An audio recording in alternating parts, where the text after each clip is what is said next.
அவுதுல்லாஹிமினஷைத்தானிர்ரஜீம் பிஸ்மில்லாஹிர் ரஹ்மானிர் ரஹீம். அன்பார்ந்த நேயர்களே, பலஸ்தீன் மீட்பு போர் 769வது நாளை எட்டி இருக்கிறது. இந்த 769வது நாளில் நாம் அடிக்கடி சொல்வது போல பாலஸ்தீனர்களுக்கு ஒரு தனி நாடு என்பது நெருங்கி வருகிறது என்றே சொல்ல வேண்டும். ஏனென்று சொன்னால், காசாவை எப்படி பராமரிப்பது?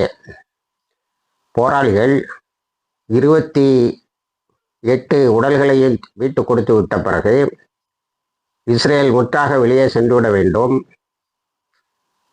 இஸ்ரேல் முற்றாக வெளியே சென்று விட்டது என்று சொன்னால், காசாவை பன்னாட்டு படைகளை வைத்து நிர்வகிக்க வேண்டும் என்ற ப்ரப்போசல், என்ற திட்டத்தை ஹமாஸ் எதிர்த்தது. அதற்கு தகுந்தபடி இப்பொழுது அமெரிக்கா கொடுத்த டிராப்டு, அமெரிக்கா கொடுத்த ஒரு வரைவில், ஒரு முன் திட்டத்தில் பல மாற்றங்களை செய்து இரண்டாவதாக ஒரு அறிக்கையை அமெரிக்கா கொடுத்திருக்கிறது. இந்த ஐக்கிய நாடுகள் சபையின் கையாளகத்தனம் எவ்வளவு கேவலமாக இருக்கிறது என்று சொன்னால், அமெரிக்கா எழுதுகின்ற கடிதங்களை எல்லாம் தீர்மானங்களாக தூக்கி பிடித்து கொண்டு அலையக்கூடிய ஒரு அவல நிலை. இப்பொழுது அமெரிக்கா இரண்டாவதாக கொடுத்த வரைவு படத்தில் ஒரு காசா யுத்தம் முற்றாக நிறுத்தப்பட வேண்டும். ஆல் பார்ட்டிஸ், யாரெல்லாம் சொல்றான்னு தெரியல, போராளிகள் இதுவரைக்கும் போர் நிறுத்தத்தை மீறியதில்லை. இதில் சம்பந்தப்பட்ட எல்லோரும் அந்த நிரந்தர போர் நிறுத்தத்துக்காக உழைக்க வேண்டும், அதை கடைபிடிக்க வேண்டும் என்று சொல்லுகிறார்கள். போராளிகள் கொடுத்த வாக்குறுதியை மீறாமல், செய்து கொண்ட ஒப்பந்தங்களை மீறாமல் வாழ்ந்து கொண்டு இருக்கிறார்கள், செய்து கொண்டு இருக்கிறார்கள், நடைமுறைப்படுத்தி கொண்டு இருக்கிறார்கள் என்பதை இஸ்ரேலில் உள்ள மக்களே சொல்லுகிறார்கள். ஆகவே இஸ்ரேலும் அதை செயல்படுத்த வேண்டும் என்பதுதான் இதனோட அர்த்தமாக இருக்கும். அடுத்தது, special reference to a path toward self determination. இதுதான் ரொம்ப முக்கியம். காசாவினுடைய நிர்வாகத்தை யார் கவனிப்பது என்பது பற்றிய ஒரு சிறப்பான குறியீடு இந்த அமெரிக்காவுடைய 2வது வரைவில் இடம்பெற்றிருக்கிறது. அந்த மக்களே தங்களுக்கு வேண்டியவர்களை ஆட்சிக்கு எடுத்துக்கொள்ளலாம் என்பது. செல்ஃப் டிட்டர்மினேஷன் என்பது ஒவ்வொரு நாட்டு மக்களுக்கும் உள்ள உரிமை. அவர்கள் தங்களை யார் ஆள வேண்டும் என்பதை தேர்ந்தெடுப்பது என்பது சர்வதேச விதிகளில் இப்பொழுது சேர்க்கப்பட்டது. ஆக அதுவும் 2வது வரைவில் சேர்க்கப்பட்டிருக்கிறது. அடுத்தது மிக முக்கியம், இவை எல்லாமே ஒரு தனி பாலஸ்தீன நாட்டை உருவாக்குவதற்கு, முழு ஆளுமை பெற்ற, யாருடைய குறுக்கீடும் இல்லாமல் ஒரு தனி பாலஸ்தீன நாட்டை உருவாக்குவதையும் இப்போ இந்த திட்டத்தில் சேர்த்திருக்கிறது. முதல்ல அமெரிக்கா கொண்டு வந்த திட்டத்தில் அது இல்லை. அது அமெரிக்கா ஐக்கிய நாடுகள் சபையின் பாதுகாப்பு சபை வழியாகத்தான் இதை கொண்டு வரணும். ஏன்னா எல்லாமே அதுக்கு பாக்கெட்டில் தானே இருக்கு. அதனால முதல்ல கொண்டு வந்த திட்டத்தில் இடம்பெறாத 3 விஷயங்கள் இதில் இடம்பெற்றிருக்கிறது. ஒன்று, காசாவில் முழுமையான போர் நிறுத்தம் வர வேண்டும். 2வது, அந்த மக்களுக்கு தங்களுக்கு ஆளக்கூடியவர்களை தாங்களே தேர்ந்தெடுத்துக் கொள்கிற உரிமை. 3வது, அவர்களுக்கு முழு ஆளுமை பெற்ற ஒரு ஸ்டேட். இது மிகவும் முக்கியமான ஒரு நகர்வு. அடுத்து, நமது UN special rapporteur to the occupied territories of Palestine, ஆக்கிரமிக்கப்பட்ட பாலஸ்தீனத்துக்கான ஐக்கிய நாடுகள் சபை சிறப்பு தூதுவர் பிரான்சிஸ்கா அல்பேனிஸ் அவர்தான் இப்பொழுது இந்த பாலஸ்தீன மக்களுக்கு முழுமையாக உழைத்து கொண்டிருப்பவர். எனக்கு தெரிஞ்சு அவருக்கு இப்போ கொடுத்திருக்க பதவி 2028 முடிஞ்சாலும் அவர் தன்னுடைய வாழ்நாளை பாலஸ்தீனத்தில் ஒரு தனிநாடு அமைவதற்கு உழைப்பார், செலவு செய்வார் என்று எதிர்பார்க்கிறேன். அந்த அளவுக்கு அந்த அம்மா நித்தம் ஒரு அறிக்கையை விட்டு கொண்டு இருக்கிறது. இஸ்ரேல் உன்னை கொலை செய்து விடுவேன், நீ இஸ்ரேலுக்கு எதிரானவள், யூத மதத்துக்கு எதிரானவள்லாம் சொன்னாலும், அந்த அம்மா ஹேக் மூவ்மெண்ட்னு சொல்லக்கூடிய ஒரு இயக்கத்தை தொடங்கி, அதாவது உலக நீதிமன்றத்தினுடைய இருப்பிடம் அயர்லாண்டில் உள்ள ஹேகு, அங்கே உள்ள நெதர்லாண்ட்ஸில் உள்ள ஒரு தலைநகர், அங்கே இருந்து ஒரு இயக்கத்தை ஆரம்பித்து தனி பாலஸ்தீனத்தை கொண்டு வர வேண்டும் என்று சொல்லுகிறார்கள். ஆக அந்த அம்மாவை நேற்று என்ன சொல்றீங்கன்னா, முதல்ல உலக நாடுகள்லாம் சாதிக்க வேண்டியது நீங்கள் ஆக்கிரமிப்பில் இருந்து இஸ்ரேலை அகற்ற வேண்டும். மொத்த ஆக்குபேஷன், அதாவது வெஸ்ட் பேங்கு, ஜோர்டான் வேலி, சினாய் பெனின்சுலா, கோலான் ஹைட்ஸு, எல்லாத்துலேயும் இருந்து இஸ்ரேலை வெளியேற்ற வேண்டும். இதுதான் நீங்கள் செய்ய வேண்டிய முதல் படிப்பு. அது காசால இருந்து இப்போ தானே போராளிகள் போராடலைன்னா ஒன்றும் நடந்திருக்காது. அடுத்தது, இது ஒரு முக்கியமான நகர்வு. இப்பொழுது இந்த சீஸ்ஃபயரில், இந்த போர் நிறுத்தத்தில் இதுவரைக்கும் இஸ்ரேல் டார்கி பண்ணிட்டு இருந்தது இனிமேல் நடக்காதுங்கிறது தெரிகிறது. எப்படி என்று சொன்னால், 25 பாடி நேற்று ஒரு உடலை கண்டுபிடித்து கொடுத்து விட்டார்கள். அதே நேற்று நான் அவங்களுக்கு காணொலியில் சொன்னேன், எல்லோ லைனை தைரியமாக கிராஸ் பண்ணி போகிறாங்க. அந்த எல்லோ லைனை இஸ்ரேலுடைய கட்டுப்பாட்டில் உள்ள இடம், அவ்வளோதான் அதுக்கு அர்த்தம். கட்டுப்பாட்டு உள்ள இடத்துல நேற்று அல்காசம் ரெட் கிரசண்டோட சேர்ந்து உள்ளே போனால சுஜயா பக்கத்தில் கான்யூனிஸ் எண்டில் இருந்து ஒரு பாடியை எடுத்து நேற்றே ஹேண்ட் ஓவர் பண்ணிட்டாங்க. அப்போ 26 ஆச்சு. இன்னும் 2 உடல் கொடுக்கப்பட்டு விட்டால் இவர்கள் கொடுத்த வாக்குறுதியை நிறைவேற்றி விட்டார்கள். அவங்க ரொம்ப தைரியமாக உள்ளே போய் எல்லோ லைனை கிராஸ் பண்ணி அந்த தேடுதல் வேட்டையை நடத்தி கொண்டு இருக்கிறார்கள். அடுத்தது, இஸ்ரேலு இப்போ தன்னுடைய இராணுவ பலத்தை மிகப்பெரிய அளவில் இழந்து விட்டதால் ஒரு அமெரிக்காவிடம் இன்னொரு 20 வருஷத்துக்கு எங்களை பாதுகாக்கணும்னு ஒரு எக்ரிமெண்ட் போடுது. இன்னொரு 20 வருஷத்துக்கு செக்யூரிட்டி எக்ரிமெண்ட் வேணுமா.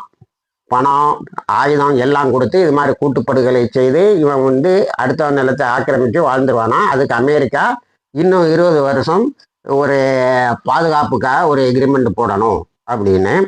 அது அமெரிக்கா என்ன சொல்லுகிறது என்பதை பொறுத்திருந்து பார்ப்போம். அடுத்தது,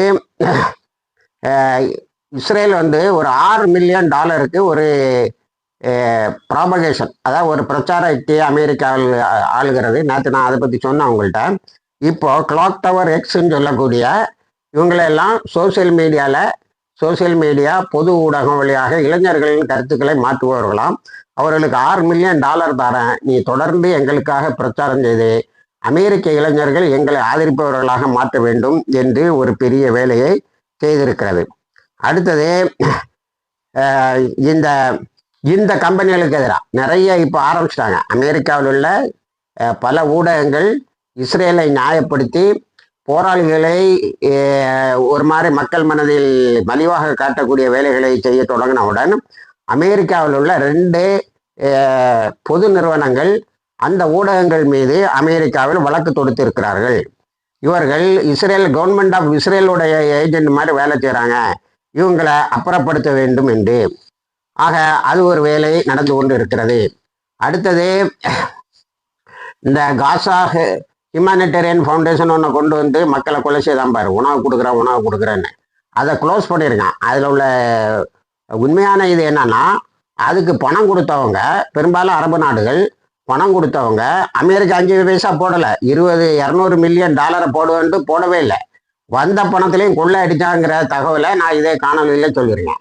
கடைசியில் எந்த நாடும் பணம் தரமாட்டேன்டான். ஐரோப்பிய நாடுகளும் சரி, அரபு நாடுகளும் சரி, நாங்கள் பணம் தரமாட்டேன்னு சொல்லிட்டோம். அதனால தான் க்ளோஸ் பண்ணியிருக்கான். அதனால தான் இப்போ நம்மளோட எய்டு ஏஜென்சிஸ், முஸ்லீம் எய்டு போன்ற எய்டு ஏஜென்சிஸ் தான் அவங்கள பெரிய அளவில் காப்பாற்றிட்டு இருக்கு.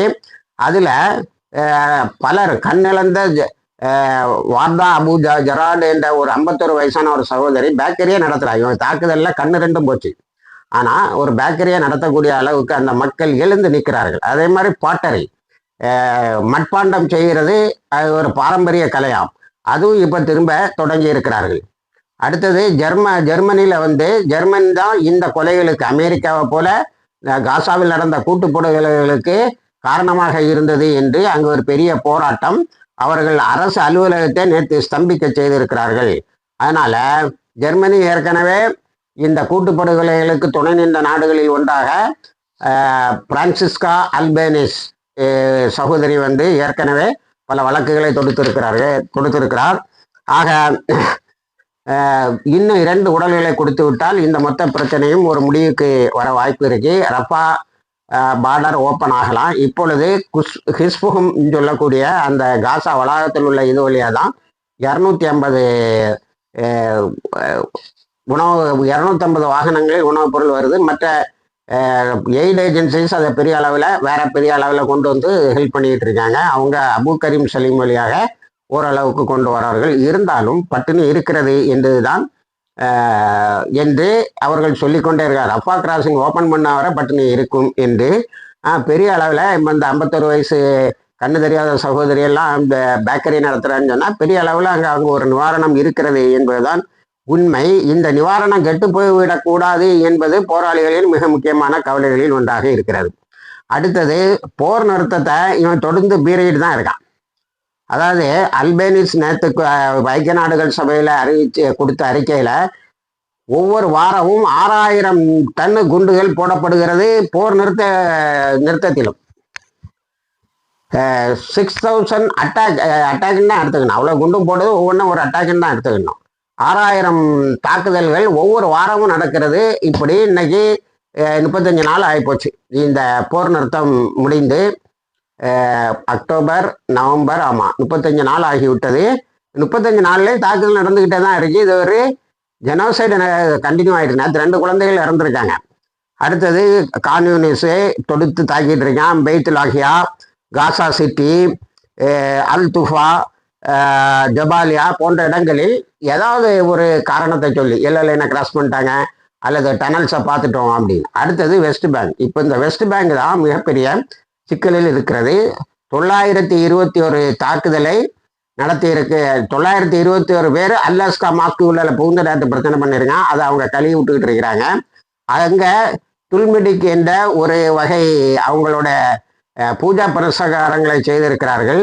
அங்கே இருந்த அல் ஹஜா ஹமீதியா மாஸ்குங்கிற ஒரு பள்ளிவாசலை இடிச்சிருக்கானுவோம். அதுக்கு பிறகு என்ன செய்யறானுன்னா அல் குஸ் ஏரியாவில், அதாவது ஜெருசலம் ஏரியாவில் வீடுகளை பூட்டிட்டு வீடுகளை இடிக்கிறது. உள்ளே இருக்கிறவங்க அப்படியே இறக்குறாங்க. அங்கேயும் வார் கிரைம்ஸு ஆரம்பிச்சுட்டு இந்த மாதிரி வார்த்தை ஜாலங்கள் அந்த மக்களுக்கு பலன் தராது. இதெல்லாம் எதை காட்டுகிறது என்று சொன்னால் அவர்கள் மிகப்பெரியதொரு எதிர்ப்பு அல்லது காசாவை போல் ஒரு போர் நடந்தால் ஒழிய இஸ்ரேலுடைய ஆக்கிரமிப்பு அகலாது.